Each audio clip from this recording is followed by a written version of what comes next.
Hello hi, welcome back my channel Nucleus Academy by Ghanshyam sir. कल हम लोगों ने स्टैटिक्स में मीन निकालना सीखा था। तो मीन में डायरेक्ट मेथड, एज्यूम मेथड या शॉर्टकट मेथड और फिर स्टेप डिवीजन मेथड, ये 3 मेथड हम लोगों ने पढ़ा था और सब पर एक एक क्वेश्चन भी किया गया था। और शेष क्वेश्चन हमने कहा था आप लोग लगाएंगे, यदि कोई प्रॉब्लम होगी तो कमेंट करेंगे। आज हम लोग उसी में मीडियन पढ़ेंगे, ये भी स्टैटिक्स का एक पार्ट है। मीडियन और स्टैटिक्स में क्या है, मीन में क्या है, मीन में क्या होता है, एवरेज फाइंड करते हैं। एवरेज ही क्या कहलाता है, मीन कहलाता है। मीडियन, इसका नाम ही है मीडियन। मीडियन मतलब बीच वाली वैल्यू, ठीक है। क्या होती है, बीच वाली वैल्यू। जैसे मान लो ये लिखा हुआ था x1 होता, x2 होता, x3 है, x4 है, x5 है। तो इधर से गिनिए 1 2 3 4 5, इधर से 1 2 3। तो 3 ये जो है ये दोनों तरफ से ठीक बीच में पड़ रहा है। तो अगर मीडियन बताना है तो इसका मीडियन क्या होगा, x3 हो जाएगा। लेकिन अगर इसी में एक वैल्यू हमने और बढ़ा दिया, x6 भी कर दे तो क्या करोगे। अब इधर से गिनोगे तो भी कोई मीडियन नहीं मिल रहा है, इधर से गिनोगे तो भी। लेकिन एक चीज कॉमन है कि 3 4 ही आपस में चेंज होंगे। इधर से गिनोगे तो ये 3 पड़ जाएगा, ये 4 होगा। इधर से गिनोगे तो ये 3 पड़ेगा, ये 4 पड़ेगा, ठीक है। तो एक तरीका ये है कि इन्हीं दोनों को ऐड कर लो और डिवाइड कर दो 2 से, तो भी हमारा मीन मिल जाएगा। ये जनरल मेथड है, लेकिन इसमें थोड़ा सा हमको ध्यान रखना पड़ेगा। इससे पहले हमको डेटा को एक विशेष तरीके से लिखना होता है। वो लिखने का तरीका ये है, हम इंक्रीजिंग या डिक्रीजिंग आर्डर में, या इसी को असेंडिंग या डिसेंडिंग आर्डर, हिंदी में आरोही और अवरोही क्रम में लिखते हैं, बढ़ते और घटते क्रम में। किसी में भी आप फ्री हैं, चाहे बढ़ते क्रम में लिख लो और चाहे घटते क्रम में लिख लो। ये नहीं कि हाँ हमने यहाँ बढ़ते में लिखा, तुमने यहाँ घटते में लिख दिया तो गलत हो जाएगा। लेकिन क्रम एक ही होना चाहिए, चाहे बढ़ते में लिख दो या घटते में। तो नमस्ते।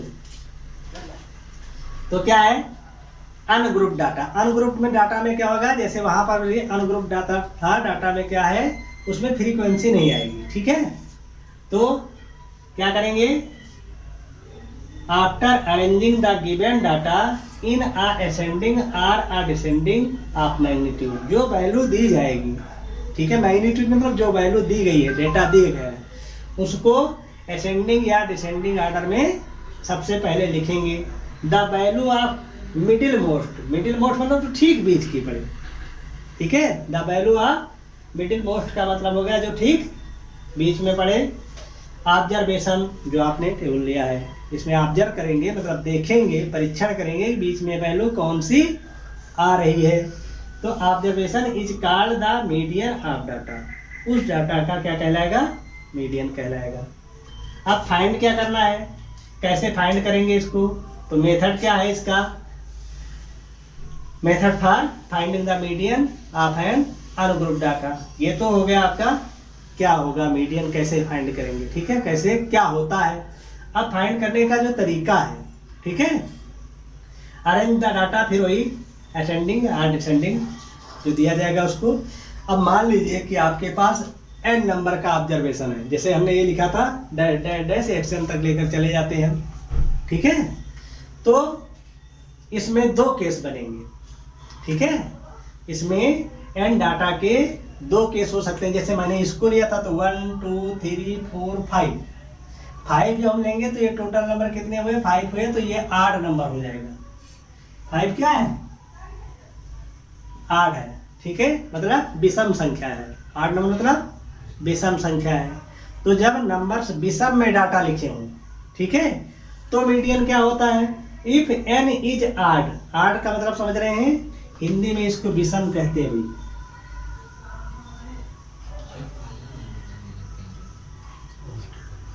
तब मीडियन जो होता है n + 1/2 12th टर्म्स। इसको चाहो तो इसको थोड़ा खोपड़ी लिख दो इसके, ठीक है, n + 1/2 12th टर्म्स। मतलब क्या हुआ, n की वैल्यू जैसे 5 आई थी, यहाँ पर देखते हैं तो n की वैल्यू 5 रखते हैं जब, तो जब हम यहाँ से 5 रखेंगे तो 5 + 1 6 हो जाएगा, 6/2 3 आएगा। तो थर्ड टर्म्स लेना है, 3 वो आंसर नहीं हुआ, थर्ड टर्म डाटा से लेना है, तो गिन लो इसको 1 2 3, तो ये हो गया। बात है इसमें। अब अगर यही फंक्शन जो है, यही डाटा, सॉरी फंक्शन नहीं डाटा कहेंगे, यही डाटा एक इवन में हो जाए, इवन का मतलब हो गया सम। अगर यही सम में हो जाए तो मीडियन क्या होगा, n/12 terms plus n/2 plus 1 terms by 2, total का बाई 2। ठीक, अब इसमें मान लो n की वैल्यू, अब आपको डेटा कैसा लेना है, सम लेना है, इवन लेना है। तो हमने सपोज कर लिया, जैसे हमने एक और लिख दिया था यहाँ, तो 6 हो गए। ठीक है, जब 6 हो जाएंगे तो 6/2 करोगे, क्या आ जाएगा 3 टर्म्स आएगा, और दूसरा क्या आएगा 3/4 टर्म्स आएगा, 4 टर्म्स आया। और 3 टर्म्स और 4 टर्म्स इसमें देख लो, तो 3 टर्म्स ये पड़ा, 4 टर्म्स ये पड़ेगा, और इन दोनों को अगर ऐड करोगे तो क्या आएगा x3 + x4/2, जो कि हमने ये कहा था कि ऐसे मीडियन बन जाएगा। तो आपको करना ऐसे, ये तो एक जनरल हो गया, आप कंपटीशन देने गए, आपके पास टाइम नहीं है, या वहाँ आपको ऑप्शन देख करके मल्टी चॉइस क्वेश्चन दिए गए हैं, आप बहुविकल्पीय प्रश्न है, आपने ऐसे देखा और लगा दिया, ठीक है, सही हो गया, क्योंकि आपको वहाँ जो है सॉल्व करके दिखाना नहीं। ठीक, वहाँ तो ऑप्शन देना है और वो हमारा शीट भर दे दिए। लेकिन ऐसे अगर आपको एग्जाम में, हाई स्कूल का एग्जाम भी जो देंगे उनको लिखना पड़ेगा, ऐसे दिखाना पड़ेगा कि n आड है या इवन है, उसके बाद ही आप जो है चालू करेंगे। इस पर हम लोग एग्जाम्पल देखेंगे, और एग्जाम्पल के बाद फिर आगे जो है ग्रुप डाटा करेगा, अनुग्रुप डाटा देखेंगे। ठीक है, तो आगे भी एग्जाम्पल हम लोग देखेंगे। चलिए अनुग्रुप डाटा पर हम लोग एग्जाम्पल करते हैं। क्या है दिया गया है, the marks of 13 student out of 50 in an examination are. इसमें हमने 13 स्टूडेंट का डाटा लिए हैं, इसको हम बढ़ा देते हैं, 10 कर देते हैं, 10 ले लो और इसको 19 कर लो, 50 में ये नंबर आपको दिए गए हैं। ठीक है, अब क्या करेंगे, सबसे पहले इनको क्या दिया गया है, इसको हम डिसेंडिंग या असेंडिंग ऑर्डर में क्या करेंगे, इसको अरेंज करेंगे। ठीक है, तो सबसे हमें असेंडिंग ऑर्डर में लिखना है, तो सबसे छोटा नंबर देखिए क्या है, 10 है, 10 हो गया। 10 के बाद देखिए 11 है नहीं, 11 12 13 14 15 16 17 है, फिर हो गया आपका 17, ये फिर 18 हो गया, ये हो गया, 19 भी है, 20 है नहीं, 21 है, और फिर 22 नहीं है, 23 है, 24 भी है, 25 नहीं है, 26 है, 27, 28, 29 नहीं है, 30 है, और 30 के बाद 31 भी नहीं है, 32, 32 है यहाँ पर,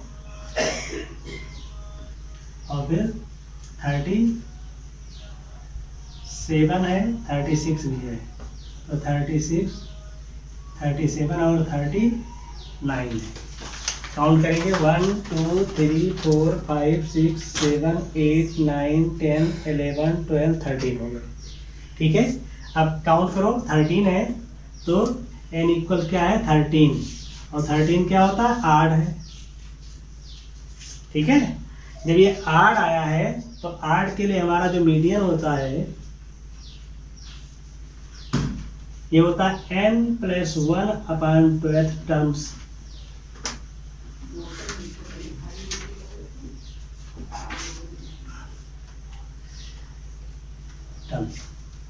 तो n की वैल्यू क्या है 13 + 1/2 कितना आ गया 14 बाई 2 इक्वल 7 टर्म। तो 7th टर्म क्या हो जाएगा, देयरफॉर मीडियन इक्वल हो जाएगा, काउंट कर लो 1 2 3 4 5 6 7।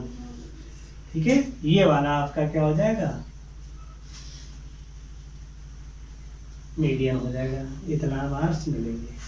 तो इस तरीके से जब क्वेश्चन आएंगे तो आपको क्या करना है, इजी है, इसको अरेंज कर देंगे डिसेंडिंग या असेंडिंग ऑर्डर में, और फिर फार्मूला वैल्यू रखेंगे, सॉल्व करेंगे, जो आएगा टर्म्स उसको लिख देंगे।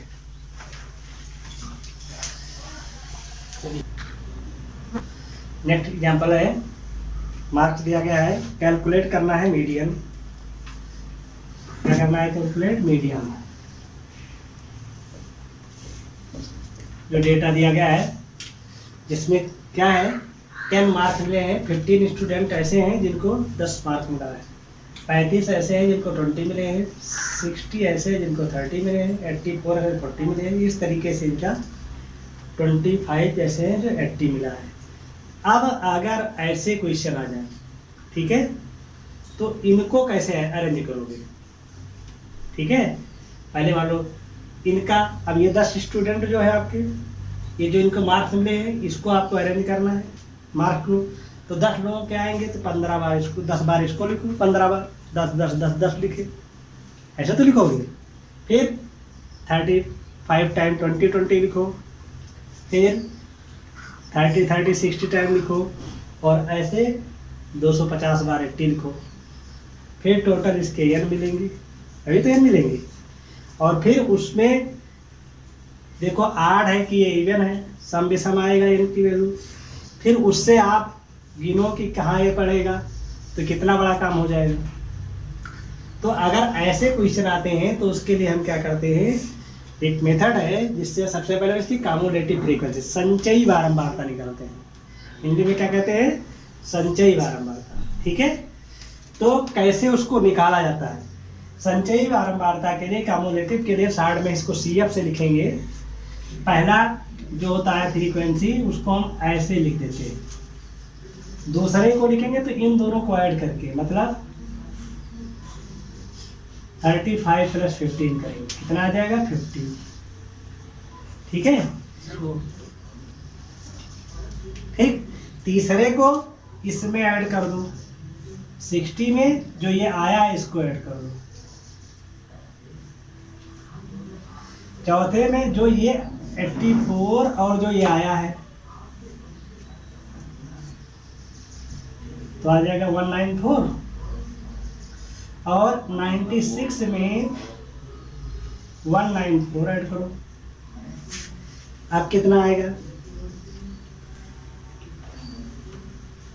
10 9 9 18 119 290,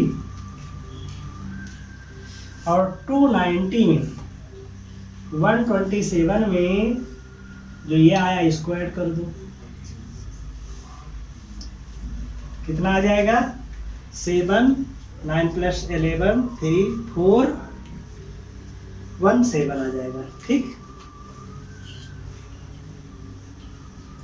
और 4 1 7 में ऐड करो 198,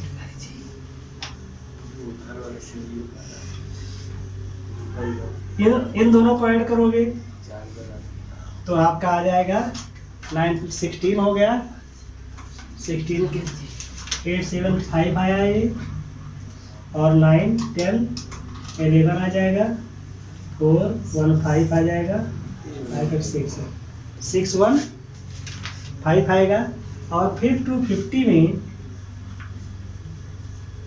6 1 5 ऐड कर दो, तो कितना आ जाएगा 5 6 और 8 8 6 5 आ गया। ठीक है, इस तरीके से ये आया आपका टोटल, यही टोटल ही बनेगा, मतलब स्टूडेंट कितने हैं 865, अगर इसको ऐड किया जाएगा तो 865 ही आएगा। ठीक है, तो ये इसका टोटल हो जाएगा, तो ये वैल्यू क्या है n। ठीक है, n की वैल्यू आई है तो इससे हम क्या निकालेंगे, n/2 निकालेंगे। ठीक है, n इक्वल आया आपका 865। इससे अगर हम n/2 निकालें तो 865/2 हो जाएगा। कैंसिल करेंगे इसको हम लोग तो 2 4 जा हो गया, 2 3 जा हो जाएगा, 2 2 जा हो जाएगा और 2 5 हो जाएगा। 432.5 आ गया। अब जब ये वैल्यू आ जाए तो अब हमको ये वैल्यू इसमें ढूंढनी है कि इसके नियरेस्ट कहाँ पड़ेगी, किस कॉलम में पड़ेगा 432 नियरेस्ट वैल्यू पड़ेगी। कोई अगर मिल रही हो तो बताओ कौन सा पड़ेगा। इससे ये देखेंगे, इससे बड़ी वाली वैल्यू हम फिर बात करेंगे। तो 432 इससे बड़ी है, इससे छोटी है ना। क्या देखना है कि इसके पास वैल्यू या तो ये मिल जाए या इससे थोड़ी बड़ी मिले, छोटी नहीं होनी चाहिए। ठीक है, तो हम देख रहे हैं कि 417 जो है इससे छोटा है और 865 इससे बड़ा है। तो किसके अंतर्गत आएगा, इस संचयी बारंबारता के अंतर्गत आएगा, इस कम्युलेटिव फ्रीक्वेंसी के अंतर्गत ये पड़ेगा। ठीक है, तो जिसके अंतर्गत ये पड़ेगा उसके सामने वाली वैल्यू मीडियन ये है तुम्हारा। मार्क्सिंग तो देखना है कि कितने मार्क्स मिले लोगों को, तो ये नहीं देखना है, ये तो नंबर्स ऑफ स्टूडेंट है। आपको निकालना है क्या, मार्क्स की माध्यिका निकालोगे, मार्क्स का मीडियन निकालना होता है। ठीक है, तो ये चीज इजी होता है, उसमें अरेंजिंग ये पहले से लिखा रहेगा, अरेंजिंग ऑर्डर में ये लिखा रहेगा, कुछ नहीं करना आपको, सिर्फ CF निकालना है, उसका 1/2 कर देना है। और 1/2 में हम CF में देखेंगे, कम्युलेटिव फ्रीक्वेंसी में देखेंगे कि उसके नियरेस्ट बड़ी वैल्यू होनी चाहिए, छोटी नहीं होनी चाहिए। जैसे ये 417 है और ये 865 है, तो इसके बीच वैल्यू ये पड़ रही है, तो इसको हम लेंगे तो छोटी हो जाएगी, लेकिन हमको जो आया है n/2 आया है वो क्या होनी चाहिए, इससे बड़ी वैल्यू होनी चाहिए। तो इससे बड़ी वैल्यू CF में कितना है, कम्युलेटिव फ्रीक्वेंसी में 615 है। 615 के सामने आपका जो मार्क्स है वो कितना है, 70 है। ठीक है, तो देयरफॉर मीडियन कितना हो जाएगा, मीडियन हो जाएगा 70 और यही आंसर हो जाएगा। बात आई समझ में। क्या किया गया, अगर ऐसे क्वेश्चन आते हैं तो सबसे पहले हम क्या करेंगे, कम्युलेटिव फ्रीक्वेंसी निकालेंगे। कम्युलेटिव फ्रीक्वेंसी निकालना बहुत इजी है, पहला नंबर ऐसे लिखो, उसके बाद उसको ऐड करते जाओ, जो आए उसमें से ऐड करते चले जाओ, निकलता चले जाएगा। इससे 2 काम हो जाता है, आपका फ्रीक्वेंसी का टोटल भी निकल आया और आपकी कम्युलेटिव बन गई। फिर जो आए इसमें ऑड इवन देखने की जरूरत नहीं है, सीधे उसको 1/2 कर देना है। ठीक है, जितना आया उसको 2 से डिवाइड कर दे, जो वैल्यू आए डिवाइड करने के बाद फिर कम्युलेटिव में इससे बड़ी वैल्यू आपको लेनी है। इससे बड़ी वैल्यू जो मिले उसके सामने आप उस नंबर को चेक कर लें, जिसकी माध्यिका आपको निकालनी है। माध्यिका हम नंबर के निकाल रहे हैं, इसके सामने हमारा नंबर जो है वो कितना है, 70 है, इसलिए हमारा मीडियन क्या हो गया, माध्यिका हो गया 70 हो जाएगा। क्लियर, ठीक, तो कर लेंगे इसको।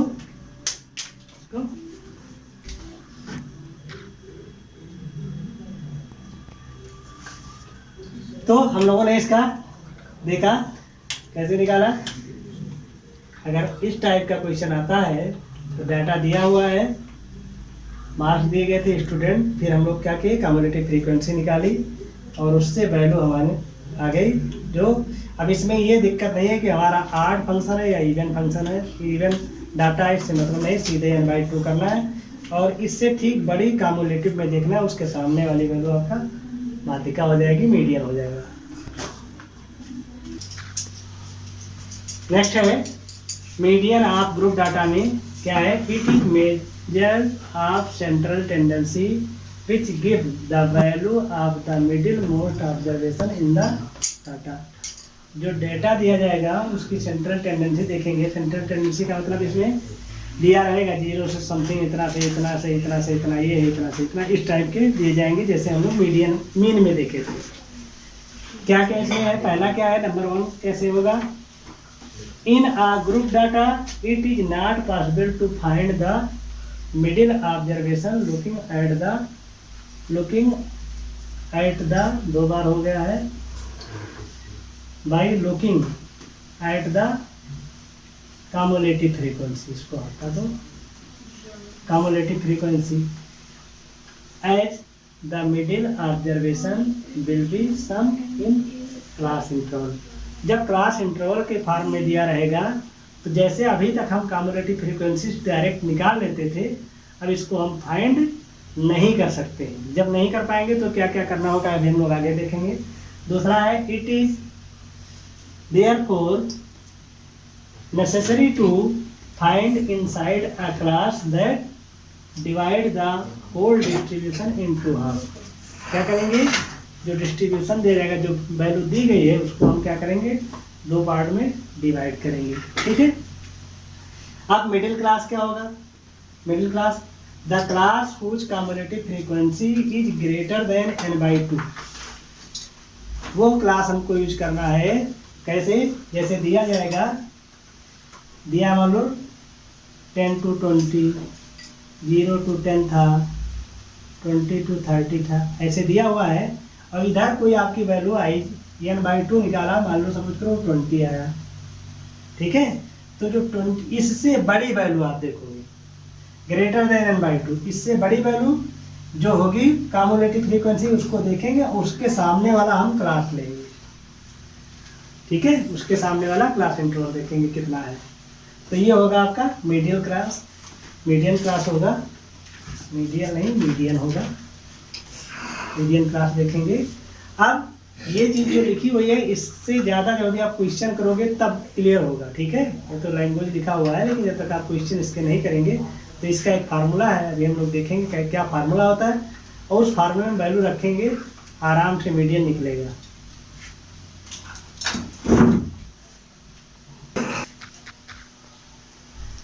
ग्रुप डाटा में हम लोग अब कैलकुलेट करेंगे, कौन सा फार्मूला यूज करेंगे इसको देखेंगे। Calculate the median of group data B follow the following step. Group data दिया गया है, क्लासिफिकेशन दिया गया है, तो कैसे फाइंड करेंगे। पहला है प्रिपेयर कम्युलेटिव फ्रीक्वेंसी टेबल। सबसे पहले क्या बनाएंगे, कम्युलेटिव फ्रीक्वेंसी टेबल बनाएंगे, जैसे बनाते आए हैं उसको बना लेंगे। फिर उससे हमको क्या मिल जाएगा, n से हम क्या फाइंड कर लेंगे, n/2। यहाँ तक जो है हम पहले कर चुके हैं। उसके बाद का स्टेप देखना है, उसके बाद क्या क्या करना है। फिर क्या करेंगे, कम्युलेटिव फ्रीक्वेंसी टेबल को देखेंगे, just greater than n/2, n/2 से ठीक बड़ी वैल्यू जो होगी, and find the corresponding class. क्या किया गया कि हमको n/2 से बड़ी वैल्यू देखनी है और उसके सामने चलाना है, कहाँ पर, उसके सामने जो मीडियन क्लास है, जो टेबल आपके बने ठीक उसी लाइन में इधर बढ़ाएंगे, ठीक, उसको देख लेंगे। जब ये हम कर लेंगे, n/2 से बड़ी वैल्यू देख ली, उसके बाद एक फार्मूला यूज करेंगे। फार्मूला क्या है, ml + n/2 - c/f × h, ठीक है। ये क्या है भाई, L क्या है, लोअर लिमिट, जो आप फ्रीक्वेंसी लोगे उसके सामने वाली लोअर लिमिट हो जाएगी, ठीक, लोअर लिमिट ले लिया। और n/2 हमारा यहाँ से मिल जाएगा, C कम्युलेटिव फ्रीक्वेंसी हो जाएगी, F क्या है, फ्रीक्वेंसी मीडियन क्लास का हो गया जिसके सामने से देखेंगे, और C कम्युलेटिव फ्रीक्वेंसी हो गया। H क्या है, क्लास साइज, ये 0 से 10 है तो उसके बीच कितने वैल्यू, 10 वैल्यू हुई, 10 से 20 है, 10 वैल्यू हुई। इस तरीके से हम लोग इस फार्मूले के यूज करेंगे और मीडियन फाइंड करेंगे, ठीक। आइए इसी पर एक एग्जाम्पल देखेंगे हम लोग। चलिए एक एग्जाम्पल हम लोग देखते हैं। एक सर्वे किया गया है हाइट का, 51 गर्ल्स हैं क्लास 10th की, जिनकी हाइट दिए गए हैं बिलो 140, 140 सेंटीमीटर से कम जिनकी हाइट है वो 4 गर्ल्स हैं, 140 और 45 में से 1 है, 145 से 50 में 18 है, 55 तक 11 है, 155 to 66 है, और 60 तक 5 है। इस तरीके से इनकी ये नंबर्स ऑफ डक्ट्स हैं जिनकी हाइट दी गई है इसके बीच में, ठीक है।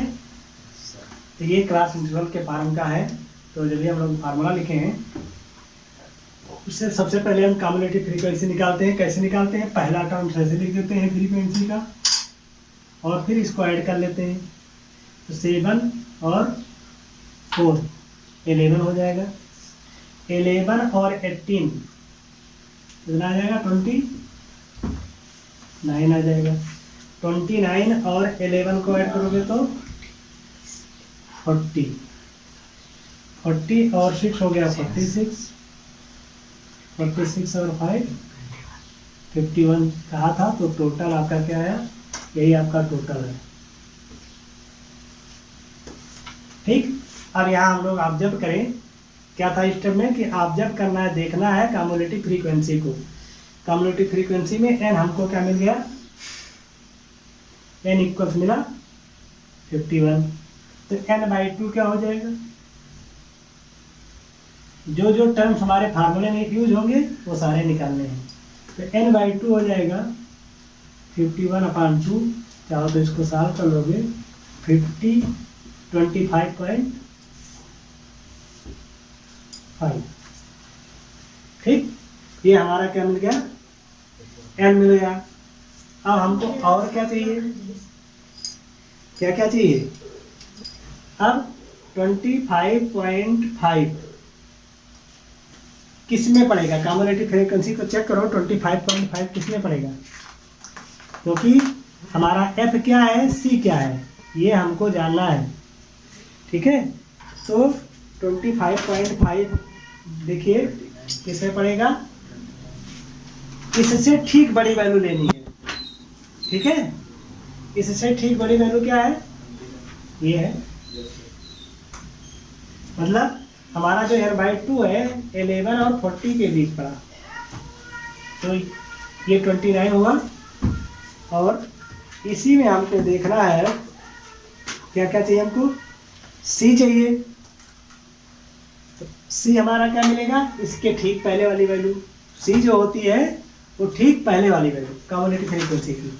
तो इससे देखो तो हमारा c क्या हो जाएगा, 11 हो जाएगा। इसके सामने लोअर लिमिट L होता है, तो L क्या हो जाएगा, 145 हो जाएगा, ठीक है। इसके सामने देखें हम तो L क्या मिलेगा, उसके लोअर लिमिट मिलेगा। ये लोअर लिमिट होती है या अपर लिमिट होती है, ठीक है। तो क्या मिल जाएगा 145। और हमारे फार्मूले में क्या आता है, F आता है। F कितना होगा, इसके सामने वाली फ्रीक्वेंसी। तो F हो जाएगा हमारा, तो क्या है 18 हो जाएगा, ठीक हमारे पास। और H क्या होगा, H बोलो क्या आएगा, क्लास साइज देख लो, दोनों upper limit minus lower limit करोगे तो क्या आ जाएगा, 5 आएगा। ये हो गया 5। हमारा फार्मूला होता है मीडियन के लिए L plus n/2 minus c/f into L हमारा आया है 145 प्लस n/2 आया 25.5, c हमारा आया 11, f आया है 18 और h आया है 5। अब इसी को हम लोग सॉल्व करेंगे। देखिए कैसे सॉल्व किया जाएगा। तो 145 ऐसे रहेगा, इसको देखो माइनस कर दो, 11 माइनस करोगे तो क्या आएगा 14.5, 25.5 है, 11.0 हो जाएगा, है 5 4 1 14.5 हो गया। तो 14.5 इंटू 5/18 हो जाएगा। कैलकुलेट कर लेंगे हम लोग इसको। तो 145 प्लस मल्टीप्लाई कर लो, 5 5 जा 25 और 5 4 जा 22 और 5 और 2 7, 72.5 पर 8 आ जाएगा। इसको सॉल्व कर लेंगे हम लोग। तो 18 4 जा होता है ना, 18 4 जा 72 होता है। तो इसको सॉल्व करोगे तो क्या आ जाएगा, 145 प्लस 4.03 समथिंग आएगा। ठीक है, अब दोनों को ऐड करो तो हमारा मीडियन क्या आ गया, 149.03। ये हमारा मीडियन हो गया। इस तरीके से जब क्या दिया जाएगा, क्लासिफिकेशन के रहेगा तो आपको ऐसे करना है। क्या क्या करना है दोबारा देख लें। आपको इंटरवल दिया जाएगा, ये दो टर्म दिए रहेंगे। ठीक है, ये मोर देन और लेस देन हो सकते हैं, अधिक और कम में चल सकते हैं। ठीक है, तो सबसे पहले हम क्या ऑब्टेन करेंगे, कम्युलेटिव फ्रीक्वेंसी की टेबल बनाएंगे। कैसे बनाते हैं, पहली वैल्यू ऐसे लिखते हैं, फिर ऐड करके लिखते चले जाएंगे, हमारी टेबल बन जाएगी। ठीक, जब टेबल बन जाए तो हम इससे क्या फाइंड करेंगे, n/2 फाइंड करेंगे। ठीक है, n मिला, n/2 फाइंड हो गया। n/2 से हम ऑब्जर्व करते हैं, देखते हैं किसमें, कम्युलेटिव फ्रीक्वेंसी में। क्या देखते हैं कि इससे ठीक बड़ी वैल्यू चाहिए। ठीक है, इससे ठीक बड़ी वैल्यू हमारी 11 छोटा है, 40 अधिक है, तो मिलेगा 29। ठीक है, 29 के ठीक सामने हमारा जो क्लास इंटरवल होगा उसका लोअर लिमिट क्या कहलाएगा, एल कहलाएगा, वो एल बन गया। ठीक है, इसके ठीक सामने की फ्रीक्वेंसी क्या होगी, वो एफ कहलाएगी फार्मूले में। और सी क्या होगा, इसके ठीक ऊपर वाली वैल्यू, मतलब इससे छोटी वैल्यू। ये पूरी वैल्यू लिया, रखेंगे, सॉल्व करेंगे। तो आपको ये टर्म याद रखने हैं कि कौन सा टर्म कहाँ के लिए लिया गया है। बाकी फार्मूला में वैल्यू रखोगे, सॉल्व कर लोगे। इस तरीके से आप यही टाइप करना है। तो मीडियम में हम लोग एग्जाम्पल्स ग्रुप और अनग्रुप के पढ़ लिए हैं, और क्या होते हैं, फार्मूला क्या होते हैं, ये पढ़ने दिए हैं। तो आप लोग इसके क्वेश्चन लगाएंगे, करेंगे। आई होप कि आप पूरी एक्सरसाइज इस मेथड से सॉल्व कर सकते हैं। और कल हम लोग मॉड निकालना सीखेंगे।